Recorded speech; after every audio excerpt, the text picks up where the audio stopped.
শুভ সপ্তমী বন্ধুরা। তো দেখো সকাল সকাল স্নান সেরে চলে এসেছি ছাদে, গাছের ফুলগুলো তুলে নিচ্ছি। এরপর নিচে চলে এসেছে আর তারপরে বাবা মহাদেবকে প্রথমে দুধ দিয়ে স্নান করে নিলাম, তারপরে গঙ্গার জল দিয়ে স্নান করে নিচ্ছি। আর এবারে ভালো করে মুছিয়ে নেব। আর রাধারানী রাধা মাধবকে গঙ্গার জল দিয়ে মুছিয়ে নিলাম, চরণ মুছিয়ে নিলাম। এরপর আমি চন্দন বেটে চন্দনের তিলক পরিয়ে দিলাম সবাইকে। তারপরে আজ যেহেতু সপ্তমী, তো হাজব্যান্ড ফুলের মালা নিয়ে এসছে ঠাকুরের জন্য, তো ফুলের মালা পরিয়ে দিলাম।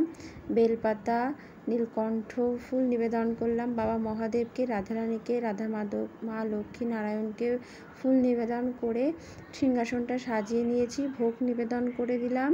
এরপর আরতি করে নিচ্ছি। আর যেহেতু সপ্তমী, তো সপ্তমীতে আর দিনের বেলা বের হবো না, সন্ধ্যাবেলা ঠাকুর দেখতে বেরোবো। তো এই ছিল শর্ট ভিডিওটা। ভালো লাগলে লাইক করো। টাটা।